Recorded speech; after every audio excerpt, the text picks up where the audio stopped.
నమస్తే, welcome to Telugu రాజ్యం. ఈరోజు మనతో పాటు ఉన్నారు సీనియర్ అనలిస్ట్ భరద్వాజ్ గారు. వారితో మాట్లాడేద్దాం. సార్ నమస్తే. నమస్తే. సార్, తమిళనాడు ఎన్నికల ఫలితాలకు సంబంధించి ఒక అనూహ్యమైన పరిణామం అయితే చోటు చేసుకుంటుంది. వాస్తవంగా సర్వేలన్నీ కూడా డిఎంకే అధికారంలోకి వస్తాయి. అలాగే అన్నా డిఎంకే రెండో స్థానంలో 70 నుంచి 80 సీట్లు చేరుకుంటుంది. అలాగే టీవీకే, విజయ్కి సంబంధించిన టీవీకే పార్టీ 30 సీట్లకు పడిపోతుందని చెప్పారు.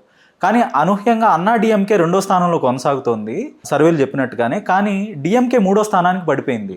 ఇప్పుడు టీవీకే అధినేత విజయ్ ముఖ్యమంత్రి పీఠాన్ని అధిష్ఠించే పక్షంలో ఏ పార్టీ తన మనుగడని కోల్పోయే అవకాశం ఉంటుంది? డిఎంకేనా, అన్నా డిఎంకేనా? అంటే విజయ్ ఏడీఎంకే స్థానంలో కుదురుకుంటాడా లేదా అనేదే చర్చ. అంటే ఏడీఎంకే వైపు టర్న్ అవ్వాలి. జనరల్గా తమిళనాడు ఎన్నికల ధోరణి, ఓటర్ ధోరణి ప్రతి ఎన్నికల్లో కూడా ఒక ఆప్షన్కి వెళ్తారు అని. అది జరగంది ఒకేసారి. ఎంజీఆర్ ఉండగా జరగలేదు. అది ఎంజీఆరే కొనసాగాడు. ఆయన 77లో గెలిచినప్పుడు, గెలిచిన తరువాత జరిగిన 2 ఎన్నికల్లోనూ ఆయనే గెలిచాడు. ఆ తర్వాత మాత్రమే కరుణానిధి గెలవగలిగాడు. కనుక అది కరుణానిధి గారి జీవితంలో ఆయన ప్రతిసారి సీఎం అవటము, 5 ఏళ్లకి వేరే వాళ్ళకి అప్పచెప్పేయటం, మళ్ళీ 5 ఏళ్ళకి గెలవటం, అలాగే నడిచింది ఆయనది. అంతే తప్ప కంటిన్యూషన్ లేదు. ఆయనకి భిన్నంగా స్టాలిన్ తండ్రిని మించిన తనయుడు అవుతున్నాడు అనేది మొన్న సర్వేలు వచ్చిన సందర్భంగా, అంటే ఎగ్జిట్ పోల్స్ వచ్చిన తర్వాత కలిగిన అభిప్రాయం చాలామందికి. ఆయన చరిత్ర సృష్టించబోతున్నాడు అని అనుకున్నారు. ఇదే సందర్భం టీఆర్ఎస్లో కూడా చర్చ జరిగింది. అప్పుడు బీఆర్ఎస్లో ఏది మొన్న జరిగిన 24 ఎన్నికల సందర్భంగా ఖమ్మంలో ఒక సభలో మాట్లాడుతూ కేటీఆర్ గారు, గురువుని మించిన శిష్యుడిగా మా తండ్రి గారు ఎమర్జ్ కాబోతున్నాడు అని. ఎన్టీ రామారావు గారు వరుసగా 2 ఎన్నికలు గెలిచి 3వ ఎన్నికలో ఓడిపోయాడు. అయితే 24 ఎన్నికల్లో బీఆర్ఎస్ గెలవబోతోంది అనే ప్రిడిక్షన్తో ఆయన అన్నాడు, 3వ ఎన్నికలో కూడా గెలిచి గురువుని మించిన శిష్యుడు అనిపించుకోబోతున్నాడు కేసీఆర్ అని చెప్పాడు. అది భంగమైంది. అలాగే ఇక్కడ కూడా తండ్రిని మించిన తనయుడు కాబోతున్నాడు స్టాలిన్, 2వ ఎన్నికలో కూడా గెలిచి అని అన్నారు. ఇది కూడా దెబ్బతింది. అలాగే సేమ్ పద్ధతిలో ఇలా దెబ్బతిన్న తర్వాత వాట్ నెక్స్ట్ అనేది ప్రోగ్రాం. ఇక్కడ డిఎంకే ఉంటుందా, ఏడీఎంకే పెరిగింది కాబట్టి ఇప్పుడు స్థానాలు ఎక్కువ కనిపిస్తున్నాయి అని అంటున్నారు. కానీ ఈ స్థానాలు ఎక్కడి నుంచి వచ్చినాయి? దానికి ఇంకా ఎక్కువ రావాలి కదా, అధికారంలోకి రావాలి కదా, ఆల్టర్నేటివ్ ఆలోచన విధానం ప్రకారం. అంటే దానికి రావాల్సిన సీట్లు ఎవరికి వెళ్ళినాయి? విజయ్కి వెళ్ళినాయి. ఓకే. సో ఇక్కడ ఏడీఎంకే డిఎంకేతో పోలిస్తే ఎక్కువ స్థానాల్లో కనిపిస్తోంది. కానీ నిజంగా బలపడిన వాడు ఈ ఎన్నికల్లో విజయ్. సో విజయ్ తర్వాత ఎవరు అనేదే గొడవ ఇక్కడ. విజయ్ తర్వాత టెక్నికల్గా ఏడీఎంకే డిఎంకేల్లో ఎవరో ఒకళ్ళు సెటిల్ అవుతారు. సెటిల్ అయినప్పటికీ నడిపించేటువంటి నాయకుడి తాలూకా చరిష్మా, వాళ్ళ పర్సనల్ ఇది గ్రాఫ్, దానికి సంబంధించి కంపారిటివ్గా స్టాలినే బెటర్ పొజిషన్లో ఉన్నాడు. సో డిఎంకేకి ఏమీ కాదు. డిఎంకే పైగా ద్రవిడ ఉద్యమ కేంద్రంగానే ఇప్పటికీ పనిచేస్తోంది. ఆ భావజాలం పర్టికులర్గా వాళ్ళు భారతీయ జనతా పార్టీ వెదజల్లుతున్న భావజాలానికి వ్యతిరేకంగా కంటిన్యూస్గా మాట్లాడుతున్నారు. అది ఎవరు మాట్లాడినా, దయానిధి మాట్లాడినా, ఎవరు మాట్లాడినా ఆ క్లారిటీతో మాట్లాడుతున్నారు. మనకి స్పష్టమైనటువంటి ఒక భిన్నాభిప్రాయం ఉంది వాళ్ళతో అని ఆ భిన్నాభిప్రాయాన్ని బలంగా మాట్లాడగలుగుతున్న పార్టీ డిఎంకేని. అందుకని డిఎంకే మనుగడ సాగిస్తుంది. ఏడీఎంకే ప్రస్తుతం ఒక వేవ్లో ఉంది, నిలబడింది. అంతర్ధానం కాకుండా నిలబడటం అంటేనే విజయ్కి పూర్తి అనుకూలత లేదు అక్కడ. టోటల్గా ఏడీఎంకేకి వచ్చేసి ఉండాలి డిఎంకే వ్యతిరేక ఓటు. అది మ్యాక్సిమం చీల్చాడు అతను. వ్యూహాత్మకంగానే జరిగింది అది. కానీ ఇప్పుడు విజయ్ వాళ్ళతో ట్రావెల్ అవుతాడా లేదా అన్నది సమస్య. నా ఉద్దేశం అయితే విజయ్ వాళ్ళతో ట్రావెల్ అవ్వడు, ఆయన ఇండివిజువల్గానే నిలబడతాడు. ఓకే. డిఎంకే ఈ స్థాయిలో సీట్లు పడిపోవటానికి గతంలో 2021లో 130 సీట్లతో అధికారంలోకి వచ్చిన డిఎంకే ఇప్పుడు 50 సీట్లకు పరిమితం అవడానికి కారణాలు ఏంటంటారు? అంటే ఒకటి, ఆయన ప్రో పీపులే వెళ్ళాడు, పైగా యాక్సెస్ ఇచ్చాడు, ఎవరికైనా సరే వచ్చి తనని కలిసే పరిస్థితి కల్పించాడు. అలాగే సంక్షేమ పథకాల పరంగా కూడా తమిళనాడు ట్రెడిషన్ని గౌరవించాడు, అందరికీ యాక్సెస్ ఇచ్చాడు, రెగ్యులర్గా టచ్లో ఉండేవాడు. కాకపోతే కేంద్ర ప్రభుత్వంతో చేసిన యుద్ధం తాలూకా ఫలితాలు కూడా అనుభవించాడు. ఈ అనుభవిస్తున్నటువంటి క్రమంలోనే ఆయన విధానాలు నచ్చని ఒక సెక్షన్ ఉంది అక్కడ తమిళనాడులో. అంటే మైగ్రేషన్ ఉంది, వలస ఓట్లు ఏవి ఆయనకి రాల, వలస ఓట్లు వ్యతిరేకంగా వెళ్ళినాయి. దాంతోపాటు ఒక ప్రయత్నంగా జరిగింది అక్కడ కూడా స్పెషల్గా ఇంటెన్సివ్ చేసినటువంటి ఓటర్ల జాబితా సవరణల తాలూకా ప్రభావం కూడా ఉంది. అలాగే కొంత మైనారిటీ ఓట్ బ్యాంక్ కన్ఫ్యూజన్లోకి వెళ్ళింది. ఇవన్నీ కలిసి సాలిడ్గా ఆయనకి వెళ్ళకపోవడం వలన ఈ తేడా జరిగింది. అంటే మైనారిటీ ఓట్ బ్యాంకు అటు కన్సాలిడేట్ కాకుండా అది డీవియేట్ అయ్యి విజయ్ వైపు వచ్చింది, అది కనిపించింది విజిబుల్గానే. అలాగే ఏడీఎంకేకి కూడా అది సాలిడ్గా విజయ్ వైపు టర్న్ అయింది.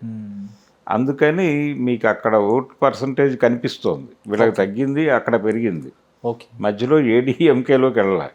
సో ప్రభుత్వ వ్యతిరేకత పాత్ర అయితే ఇందులో లేదంటారు? ప్రభుత్వ వ్యతిరేక పాత్ర ఉంది కొంత, కానీ అది వీళ్ళు ఊహించినంత కాదు, ఇతరేతర శక్తుల ప్రమేయమే జరిగింది అక్కడ. నిజానికి ఎలక్షనీరింగ్ కూడా అంత బలంగా బెంగాల్లో జరిగినంత బలంగా జరగలేదు. ఈ కానీ ఇతర అంశాలు కూడా బెంగాల్లో జరిగినంతగా ఇక్కడ లేదు. ఓకే, కానీ ఇక్కడ వ్యూహం అంటే బీజేపీకి చాలా క్లారిటీ ఉంది. వాళ్ళు సౌత్లో అన్ని రాష్ట్రాలని తమ అదుపులోకి తెచ్చుకోవాలి అని అనుకున్న తర్వాత ఆపరేషన్ ఏపీ కంప్లీట్ అయింది. ఆంధ్రప్రదేశ్ ఇప్పుడు టోటల్గా వాళ్ళ కాంపౌండ్ రాష్ట్రం. నెక్స్ట్ తెలంగాణలో ఉన్నది కాంగ్రెసే, కానీ రాహుల్ గాంధీ గారి మాటలకి తెలంగాణ ప్రభుత్వ ఆచరణకి పొంతన ఉండదు. ఆ పొంతన లేకుండా నడిపిస్తోంది వాళ్ళే, బీజేపీని. సో బ్యాక్ ఎండ్లో వాళ్ళు ఉన్నారు. సో ఇది కూడా కంట్రోల్లోనే ఉంది, వాళ్ళ అభిప్రాయాల మేరకే నిర్ణయాలు జరుగుతాయి ఇక్కడ. తర్వాత కర్ణాటక వాళ్ళ కంట్రోల్ ఉంది. కేరళ కూడా ఇప్పుడు వాళ్ళ ఆపరేషన్ సక్సెస్. వాళ్ళు ముందు ఎల్డీఎఫ్ని పక్కకి జరపాలి అనుకున్నారు, ఇప్పుడు ఇమ్మీడియట్గా అధికారంలోకి రావాలని అనుకోవాలి. ముందు ఎల్డీఎఫ్ని పక్కకి జరిపి యూడీఎఫ్ వచ్చేస్తే ఆ తర్వాత యూడీఎఫ్ని మనం ఆపరేటివ్ సిస్టంలోకి తెచ్చుకోవచ్చు అనుకున్నారు. వాళ్ళ దగ్గర ఒక ఆపరేటివ్ సిస్టమ్ డెవలప్ చేసుకున్నారు, అదేంటి హిందుత్వ ఆపరేటివ్ సిస్టమ్ దాని పేరు.